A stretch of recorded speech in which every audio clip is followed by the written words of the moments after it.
Hello, hello.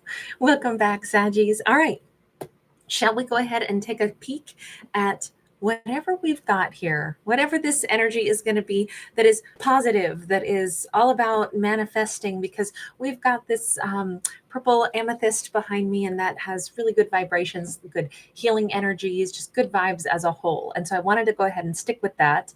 And partly this is also because this week, 4 years ago, is when I got my baby dog. I manifested my Aries, and he made some really great improvements in my own personal life. So I wanted to celebrate with you guys. And in honor of that, I have turned on comments in this video. If you would like to drop me a comment letting me know what is something positive that you've manifested in your own life or are working on manifesting, I'm going to scroll through those comments tomorrow night on the 5th, and I'm going to go ahead and randomly select one person, wherever my finger lands, and I will go ahead and do a storytelling for a winner. So anyway, that gets you to enter if you want to drop me a comment about something positive that you've been manifesting or are manifesting into your life. All right, so here we go. So what is Sag manifesting right now? We have that awakening card, and then we've got the Justice in the reverse. Beautiful, two major arcana. This is possibly huge amounts of forgiveness, letting go of heaviness, because this is the Judgment card in any other deck. So Scorpio and Libra. Anytime I see the Justice card go in the reverse, I read it as a positive. It's just I interpret things a little different than some people do sometimes. Upright says we have an injustice that needs to be addressed. In the reverse, it says we're addressing the injustice. Karmic justice is coming in for a character. Now, in this case, I feel like it's Sagittarius has learned how to, just for themselves. This doesn't look, let me put this out here, and please remember, I'm a fictional storyteller who happens to also be an opinionated human being, and I don't ever mean to say that I think I'm right. But I personally, I want to choose my words carefully here, because I personally do not like it when it is said that, oh, people need to forgive everyone. I think that we should forgive ourselves for what we went through, but there are other things that are so heinous that I don't think we owe anybody. The victim doesn't need to give somebody else forgiveness. The victim deserves to heal, though. And so to support ourselves in, I'm sorry that this happened to poor me, that poor little old me had to go through that, but I'm also going to give me the support, and I'm going to say, I get to let this go. I get to leave the blame where it belongs. I don't have to carry this burden. I didn't do this. That's somebody else who did that. That's their shame to bear. I get to be free of this. And I'm saying it that way only because I don't ever want it to be putting the burden of, if Sag was done dirty by somebody, Sag does, in my opinion, Sag does not need to go throwing out forgiveness so that then they can be the bigger person. I personally think all Sag has to do is make sure that their life gets to blossom. And so giving forgiveness for themselves, to themselves. I only say it that way because I am so staunchly supportive of our lives getting better, but not necessarily having to be the burden of giving forgiveness shouldn't be on the victim. That's the way I see that. I'm not saying I'm a good person. I'm not saying I'm right. I'm just saying that's how I view things. So I'm going to say it because it's my channel, damn it. But we've got this beautiful energy of, I am letting go of something. I'm forgiving it. I'm letting myself be free of it. Whatever hurt me, I'm going to go ahead and make it okay for me by letting me move on from this. That is, I'm going to stick with that message because that is the very strong way that I want to read it. I don't see this as somebody else is coming in to say sorry or somebody else is coming in to fix it, because I don't think we can manifest somebody else doing the right thing. They would have to want to. I think Sag is doing the right thing for themselves. They are the bird flying free with clean, fresh white wings. That's how I feel. Sag is, look at this higher self. Okay, I think that that's a good interpretation, at least for this one, because the higher self is like, oh my God, I feel unburdened. I feel like I have released myself from the pain of whatever happened to me in the past. And I now am seeing my whole life spiral into whatever I want it to be. It's like this beautiful staircase that can lead us into our next chapter of life. We're on our life path again, but more importantly, I feel like this Sag had a very heavy burden. I feel like there was something that really was just weighing them down for such a long time, and that's gone in like a little puff. Look at this, the tower. I like the tower. Also, the tower is about things collapsing, the stuff that we don't need. If we were locked in a tower, hallelujah, thank God that tower collapses. We're set free. We're no longer trapped in the tower that somebody put us in, the tower of our mind, or the tower of, like I say, an injustice that was done. Now, to have three major arcana, and really I should count it as four, even though this higher self card doesn't have a card that correlates to it. In the tarot deck, this is just a bonus card. We have a three of swords. So it was a huge heartbreak and betrayal that Sag has manifested, freeing themselves from. And the way I like to describe this particular card is, if most of us unfortunately have probably been in car accidents, and many of us will have been in a total before, and they're always scary, and it's always really upsetting because, man, our whole car is totaled. However, recognizing that, listen, the car is totaled, but I still walked away from it.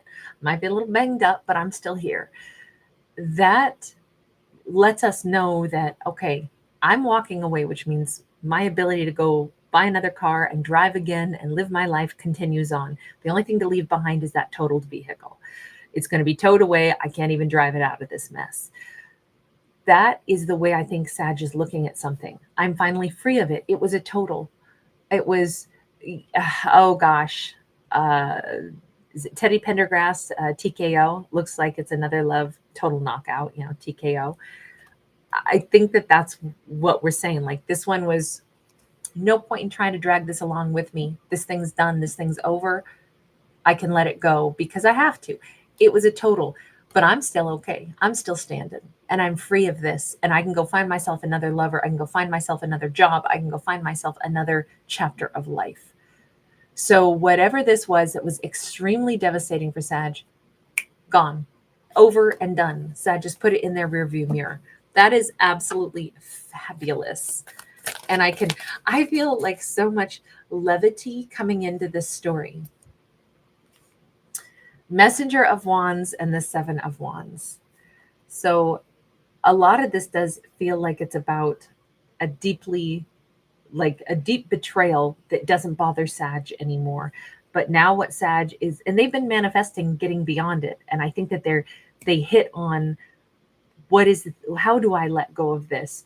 And they realized, I don't forgive them. I don't have to think about them. I can just leave this in my past because it's a total, and I'm the one who gets to be free of this, and I get to move on from it. That is the trick to Sag being able to move forward. So they've manifested all that for themselves. The next chapter that they're manifesting is new love, but they're going to practice meeting somebody that is a divine counterpart. You see he's in this, sun, moon, and stars coat. You notice that he's got the sun and the moon for his wand, but we do have Sag here with the Seven of Wands saying, I'm manifesting meeting somebody that has great potential, maybe a truly divine counterpart, but I'm going to handle it differently. It doesn't mean Sag is like, oh, I'm manifesting pushing love away.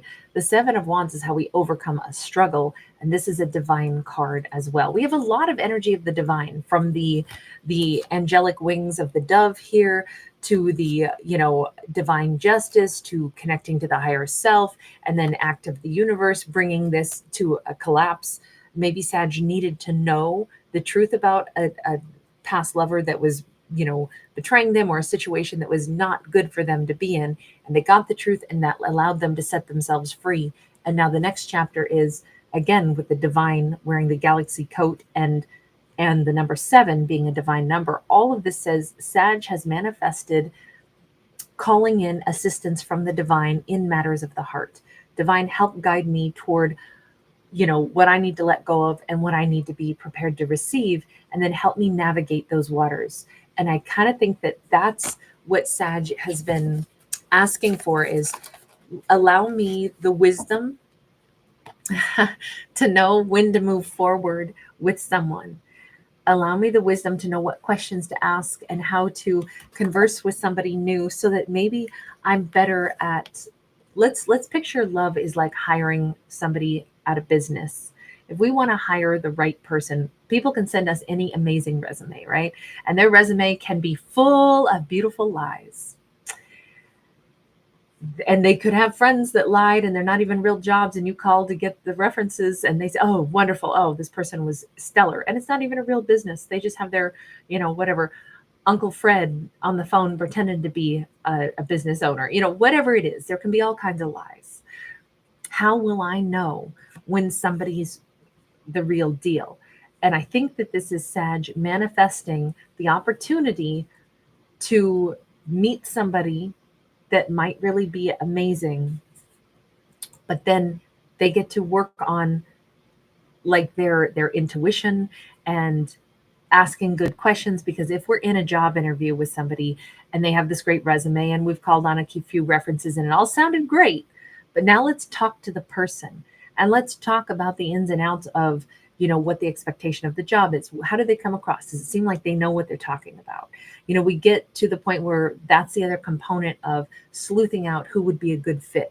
How do they interview? What kinds of things does it seem like they actually know? Do they come across as a truthful person? Those kinds of good questions, good dialogue, good interview is going to really help get some idea of who is this person, what are they really bringing to the table, what part of them is legitimate and real. And I feel like that is what Sag has manifested for themselves. I've learned to not give my heart to somebody until we've had some great conversations, until I see that they can converse back and forth in a truthful manner. And I think Sag is about to meet somebody really wonderful. The Sag isn't just like going to throw their heart into this person's hands. Sag is going to have terrific dialogue. They're also going to allow this person to, pursue and wanting to get to know them also. Because really, probably in the best job interview, it would be where both the interviewee and the employer both have some, like back and forth conversation. Okay, so let me make sure this is what I understood in the job description. I want to make sure that I understand everything that you're wanting from me so that I know I can provide that, as the potential employee. Also, these are the things that, I do really well, but this is what I really want to grow. Do you have opportunities for me in this company? Because I'm not looking for a 3-month job. I'm looking for the next 13 years of my life, and I want to be able to grow. And there's some stuff I really want to learn. Do you guys have training programs? Like I could see somebody like really wanting to invest is going to ask questions back and forth. And I think in love and romance, it's going to be the same. They're interested in me, but what do they want from me? Do they just want a one-nighter, or is this somebody who wants to know who I really am because they got a more long-term plan? Messenger of Coins. I think that one of the biggest things that Sag has manifested in their life is great conversation with potential love interests. And I think this is a skill set that maybe Sag needed to work on. And I think it's going to go miles and miles and miles for them in how they connect to the right person, how they meet the right person, and how they don't waste time with people that could be, Mr. or Mrs. right now instead of Mr. or Mrs. right. And I just feel like this is a very specific, some of the zodiacs have been getting stories where it's like huge life stuff. Other ones are having stories that it's more like about one skill set that they're manifesting. And I feel like this is a very narrow skill set for Sag, which probably just means Sag is good in all the other areas of life. They've already manifested, success in other chapters of their life. But in this one, it was about really moving on from a tremendous heartbreak and then ensuring, or certainly learning the skills so that they navigate love, matters of the heart, with a little bit more, let's say, confidence in the future. Because this Sag is going to meet somebody wonderful, but how will they know the difference between somebody wonderful from somebody who's, a frog who's never going to turn into a prince? And I think it's all in the dialogue. It's all in the, like taking enough time to have great conversation. And that's where Sag has really manifested that skill set for themselves, or is actively manifesting it. All right, I'm going to leave this here. Thank you guys so much for being here. Thanks for giving it a thumbs up and subscribing.